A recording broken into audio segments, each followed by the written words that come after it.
मन को जीतने वाला व्यक्ति ही परमात्मा को प्राप्त कर सकते हैं। शांत मन से ये लक्ष्य की प्राप्ति की जाती है। मन की अशांति से मानव का पतन होता है। निस्वार्थ भाव से की गई सेवा या दान ही सात्विक गुण का आधार होता है। सात्विकता से ही संसार को ऊर्जा प्राप्त करता है। क्रोध, लालच और वासना यही नरक के द्वार हैं, क्योंकि ये मानव के पतन का मुख्य कारण होता है। ईश्वर का रूप केवल उतना ही नहीं जितना हम और आप समझते हैं। सृष्टि के हर कण में परमात्मा की उपस्थिति होती है।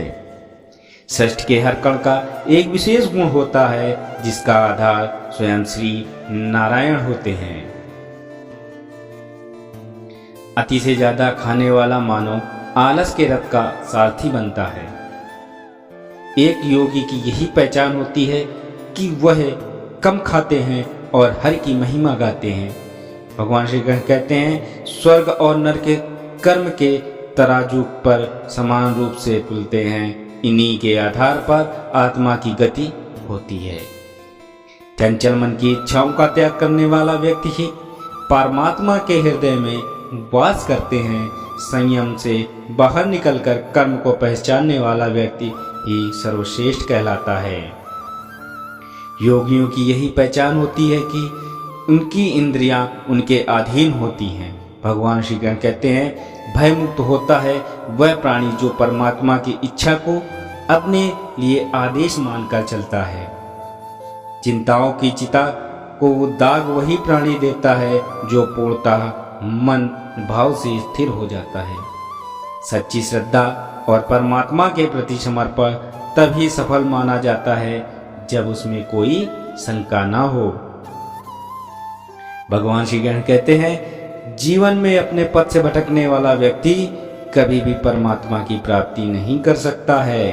फिर चाहे वो कितना भी कुछ क्यों ना कर ले, भय के होने पर मन की स्थिति भयानक हो जाती है। वीर वही है जो कर्म ज्ञान का अनुसरण करता हो। भय के होने पर मन की स्थिति भयानक हो जाती है। वीर वही है जो कर्म ज्ञान का अनुसरण करता हो। सृष्टि में हर जीव के हृदय में श्री नारायण का ही वास है। मनुष्य को चाहिए कि अपने भीतर के श्री नारायण का स्वरूप जाने। भगवान श्री कृष्ण कहते हैं, जब कभी भी सृष्टि पापियों के पाप से अंकित होती है, तब श्री नारायण इस धरती पर धर्म बचाने और सृष्टि की संस्कृति, ज्ञान और मानवता के संरक्षण के लिए अवतार लेते हैं। परमात्मा की लीलाओं को जिसने शून्य होकर जान लिया, उसने जीवन के अनंत ज्ञान को प्राप्त कर लिया। भगवान श्री कृष्ण कहते हैं, जीवन का एक ही सार होता है, श्रीमद् भागवत गीता। यही सार यदि जीवन का आधार बन जाए तो जीवन सफल बन जाता है। जिसने मन को जीत लिया, उसने पहले ही परमात्मा को प्राप्त कर लिया, क्योंकि उसने शांति प्राप्त कर ली है। ऐसे मनुष्य के लिए सुख दुख, सर्दी गर्मी और मान अपमान एक जैसे हैं। भगवान श्री कृष्ण कहते हैं, हे अर्जुन, जो बहुत खाता है या कम खाता है या ज़्यादा सोता है या कम सोता है, वह कभी भी योगी नहीं बन सकता है।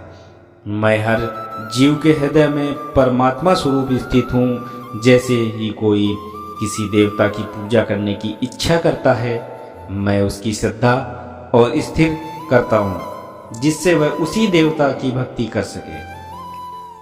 श्री कृष्ण कहते हैं, हे अर्जुन, जो पुरुष सुख तथा दुख में विचलित नहीं होता और इन दोनों में संभाव रहता है, वह सुनिश्चित रूप से मुक्ति के योग्य है। जिस प्रकार मनुष्य पुराने कपड़ों को त्याग कर नए कपड़े धारण करता है, उसी प्रकार आत्मा पुराने तथा व्यर्थ के शरीरों को त्याग कर नया भौतिक शरीर धारण करता है। फल की लालसा छोड़कर कर्म करने वाला पुरुष ही अपने जीवन को सफल बनाता है। जो लोग निरंतर भाव से मेरी पूजा करते हैं, उनकी जो आवश्यकताएं होती हैं मैं उन्हें पूरा करता हूँ, और जो कुछ भी उनके पास है मैं उनकी रक्षा करता हूँ। भगवान श्री कृष्ण कहते हैं, अगर तुम शंका में ही डूबे रहते हो तो तुम्हारे रिश्ते की लंका बहुत जल्द लगने वाली है।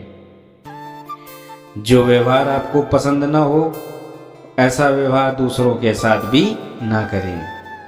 भगवान श्री कृष्ण कहते हैं, आप ही अपना मित्र और आप ही अपना शत्रु, क्योंकि स्वयं का पतन और उद्धार दोनों आप ही निर्धारित करते हैं।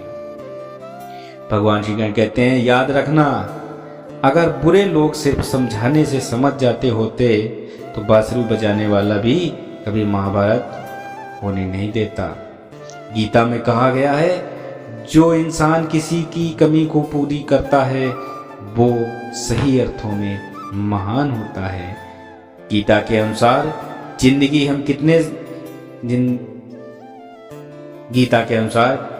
में हम कितने सही हैं और कितने गलत हैं, ये केवल दो लोग जानते हैं, एक परमात्मा और दूसरी हमारी अंतरात्मा। भगवान श्री कृष्ण कहते हैं, जब तक शरीर है तब तक कमजोरियां तो रहेंगी ही, इसीलिए कमजोरियों की चिंता छोड़ो और जो सही कर्म है उस पर ध्यान लगाओ। किसी का अच्छा ना कर सको तो बुरा भी मत करो, क्योंकि दुनिया कमजोर है लेकिन दुनिया बनाने वाला नहीं। गीता में लिखा है, जब इंसान की ज़रूरत बदल जाती है तब इंसान के बात करने का तरीका भी बदल जाता है। चुप रहने से बड़ा कोई जवाब नहीं है और माफ कर देने से कोई बड़ी सजा नहीं है। ना तो ये शरीर तुम्हारा है और ना ही तुम इस शरीर के मालिक हो। ये शरीर तो 5 तत्वों से बना है, आग, जल, वायु, पृथ्वी और आकाश। एक दिन ये शरीर इन्हीं 5 तत्वों में विलीन हो जाएगा। महाभारत काल की बात है, एक बार कृष्ण और बलराम किसी जंगल से गुजर रहे थे। चलते चलते काफी समय बीत गया। अब सूरज भी लगभग डूबने वाला था। अंधेरे में आगे बढ़ना संभव नहीं था, इसलिए श्री कृष्ण भगवान बोले, बलराम, हम ऐसा करते हैं कि अब सुबह होने तक यहीं ठहर जाते हैं। सुबह होते ही हम अपने मंजिल की ओर बढ़ चलेंगे। बलराम बोले, पर इस घने जंगल में हमें खतरा हो सकता है, यहाँ सोना उचित नहीं होगा, हमें जाग कर ही रात बितानी होगी। भगवान श्री कृष्ण ने एक सुझाव दिया, अच्छा हम ऐसा करते हैं कि पहले मैं सोता हूँ और तब तक तुम पहरा देते रहो, और फिर जैसे ही तुम्हें नींद आए तो तुम मुझे जगा देना, तब मैं पहरा दूंगा और तुम सो जाना। बलराम सुझाव सुनकर तैयार हो गए। कुछ ही पलों में कृष्ण को गहरी नींद में चले गए और तभी बलराम को एक भयानक आकृति उनकी ओर आती दिखाई दी। वो कोई और नहीं, राक्षस था। राक्षस उन्हें देखते ही जोर से चीखा और बलराम बुरी तरह डर गए। इस घटना का एक विचित्र असर हुआ। भय के कारण बलराम का आकार कुछ छोटा हो गया और राक्षस और विशाल हो गया। उसके बाद राक्षस एक बार और चीखा और पुनः बलराम डरकर कांप उठे। अब बलराम और भी सिकुड़ गए और राक्षस पहले से भी बड़ा हो गया। राक्षस धीरे धीरे बलराम की ओर बढ़ने लगा। बलराम पहले से ही भयभीत थे और उसका विशाल काय राक्षस का और अपनी ओर आता देखकर से जोर से चीख पड़े, कृष्णा, और चीखते ही वहीं मूर्छित होकर गिर पड़े।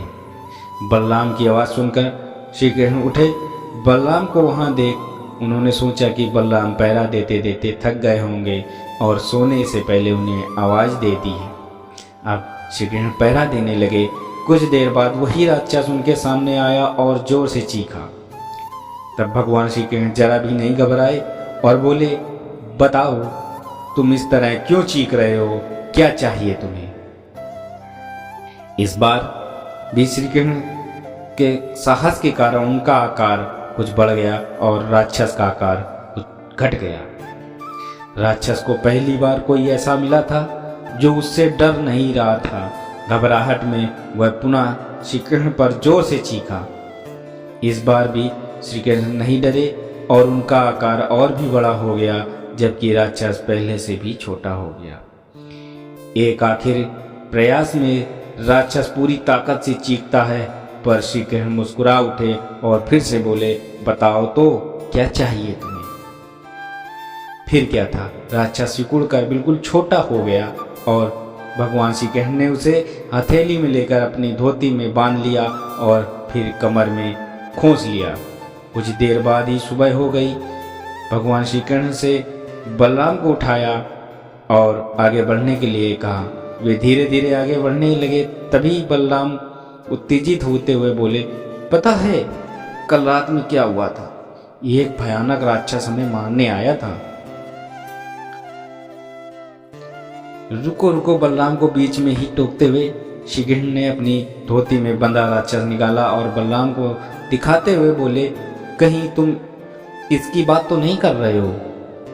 हाँ, ये वही है, पर कल जब मैंने इसे देखा था तो ये बहुत बड़ा था। ये इतना छोटा कैसे हो गया? बलराम आश्चर्यचकित होते हुए बोले।